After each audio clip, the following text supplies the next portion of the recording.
You know, when you play sports, I look at it as a marathon, not a sprint. And a season can be pretty long. And when it's a long season, you have practice every day. And it's really easy along the way to start kind of going through the motions.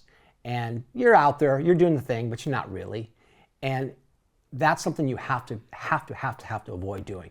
Because every time you do that, there's somebody else out there who's not doing that. And they're working harder than you are. And believe me, they're passing you up.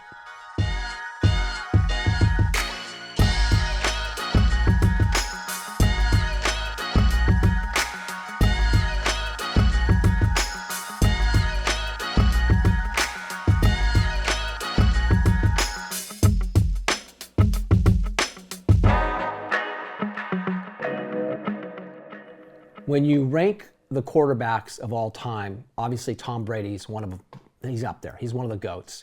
And so a lot of people don't realize that when he started playing football at the University of Michigan as a freshman, he was not a starter. He wasn't even the backup. He was like third string. And as a third string quarterback, that meant that he had very, very few reps on the practice field. And one day I think he went to one of his assistant coaches lamenting the fact that he was not getting better because he wasn't getting the reps. And that coach told him something that stuck with him for the rest of his life. Make every rep count.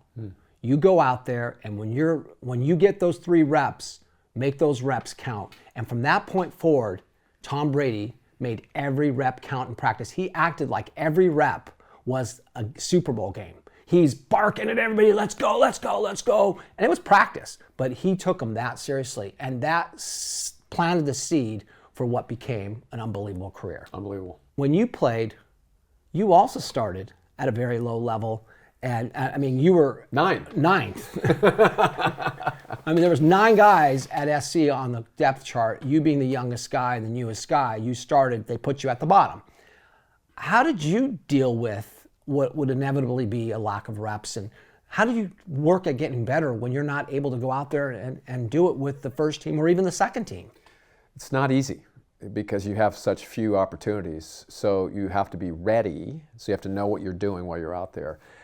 Heck, I was scared to death of making a mistake because of that. Right. And I was over-prepared mentally. Right. But I had put so much focus into just getting the snap from center.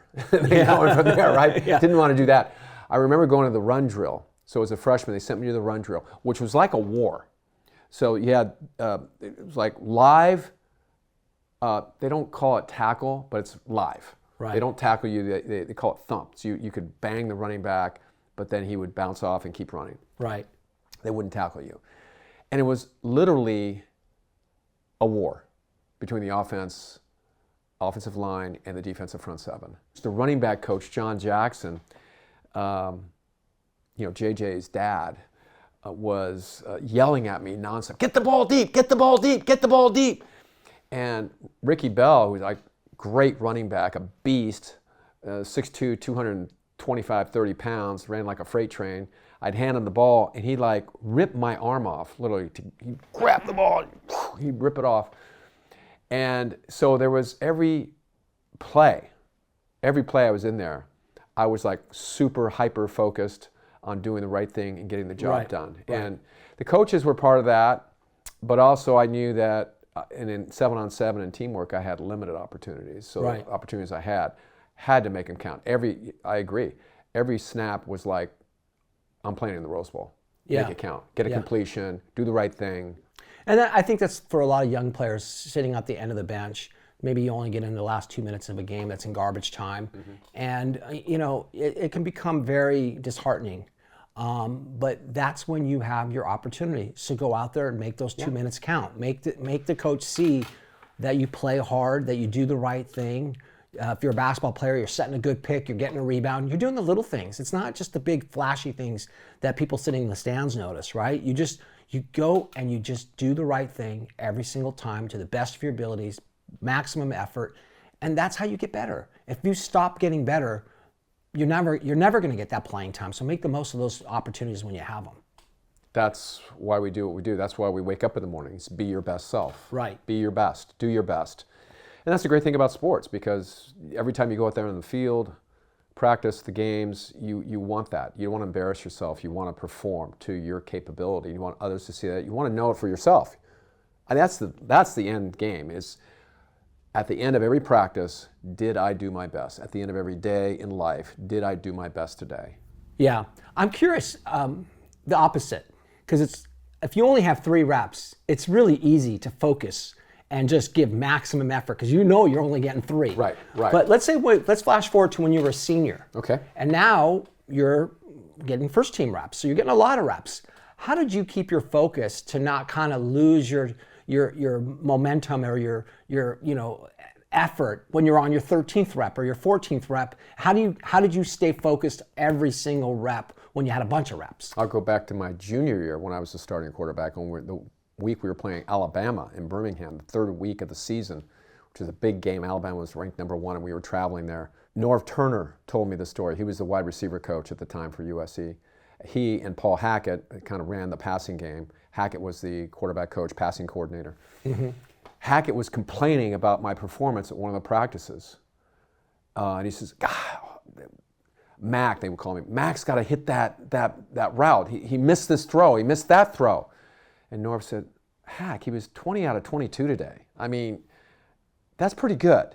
I know it's good, but he's got to hit those throws. Right. He was just like. So he was a perfectionist, right, which really served me well because that pushed me to be that way too. Every play, every single play. And that was in practice. That was practice. Right. That was practice. No, that was practice. They charted every single play. They knew it was a film. They filmed everything. So you knew and you'd watch the film the next day and you go through it and repeat. And you're never perfect.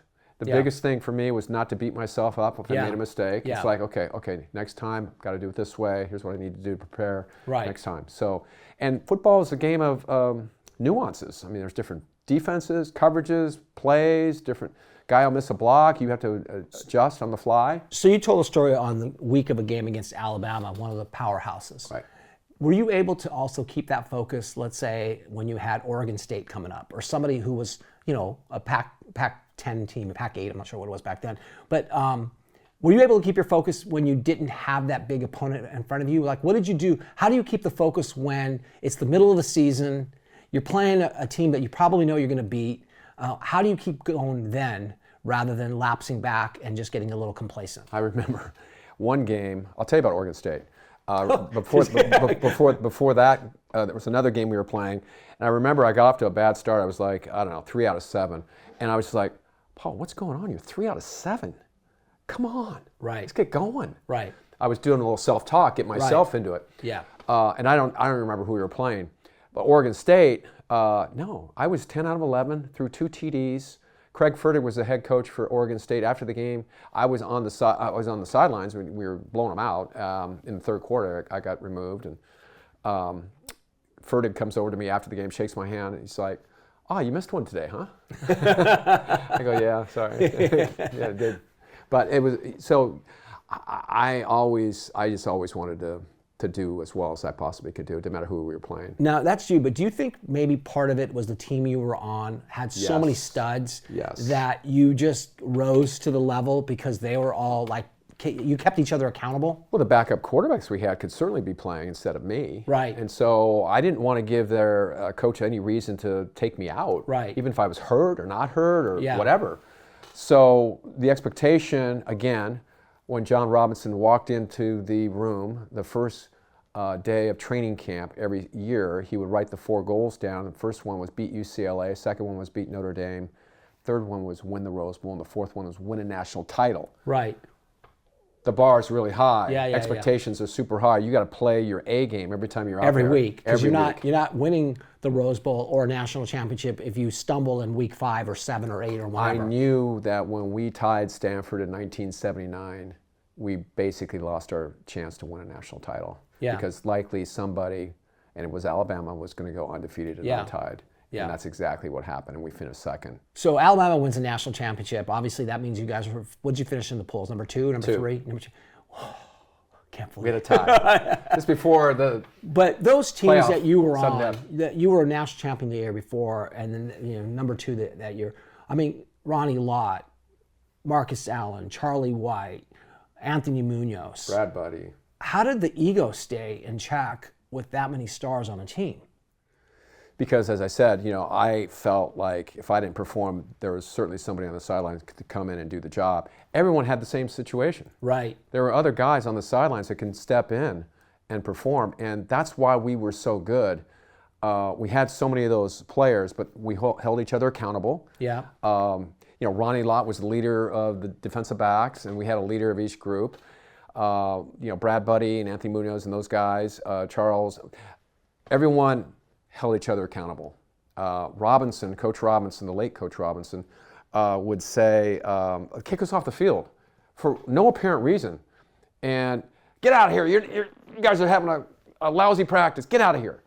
And I'd be walking off going, God, I thought practice was going pretty good. Right. So he would just make a point of it. So then we'd have a team meeting and the players would talk. He just kind of did it, I think, to get the players engaged, fully engaged. And keep you going and on our game. Not get complacent. Not get complacent, yeah. Right.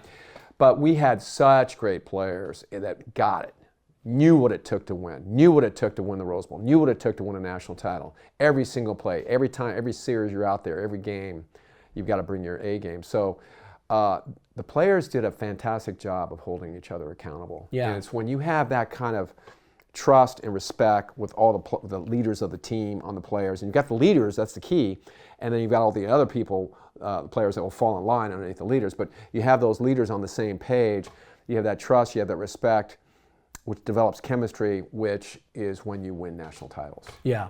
I'm curious, you then went on to play for the Browns, and the Browns can be a punchline to a lot of jokes, but you were some playoff teams during the years. Browns were good when you were there, but did you also have some seasons when you weren't good, when they were losing? So what was the team chemistry, or what the attitude of players were on those teams?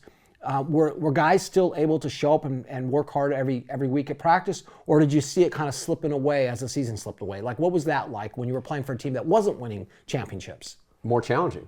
Yeah, when things are slipping away. Yeah. When you're having a great year, everyone's on the bandwagon, all the players on it, and things just seem to be going your way. But in football, in sports, sometimes they don't go your way. You get a bad call, or you fumble, or the ball gets tipped one way or the other, and you don't get it. Right. And we've had it both ways. And when it's going south, that's inertia. It's very easy to say, oh, here we go again. Right. If you don't have really people that are resolute about what we're accomplishing, what we're about to do, and on the same page, again, with that trust and respect, then you can go south very quickly. Yeah.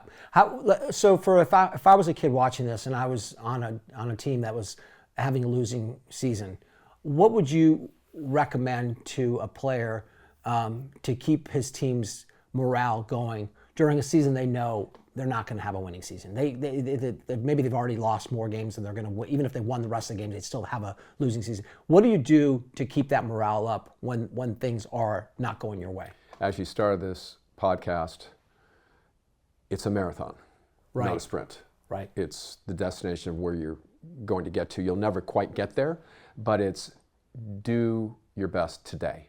Yeah. Be really good today. That's all that anybody should be concerned with, and then let the rest take care of itself. Yeah, because I think a lot of people, when they are having a bad streak of luck or whatever in life, they look back and go, man, I should have done this different, I should have done that different. And yes, you should learn from those things, but if you're just replaying your defeats and beating yourself up. And pointing the finger.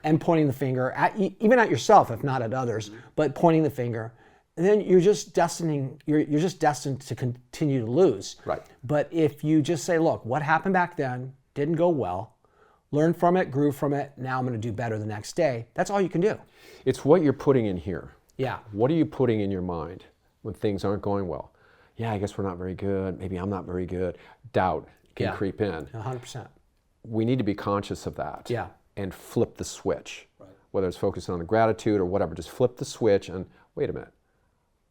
Remind yourself of those great moments. Yeah. Your abilities that you do have, that you are good enough, that you can make plays, that good things lie ahead. Yeah, I think it's easy when you're losing to fixate on the negative and start to doubt yourself. And it does take a conscious effort to think, wait a minute.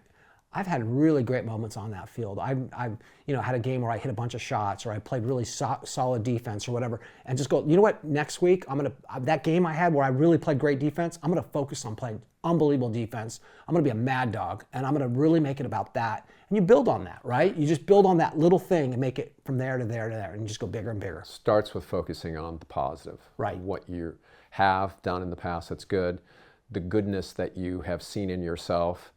Focus on those things, and then you'll have more of that come into your life going forward with the games that you play. Yeah.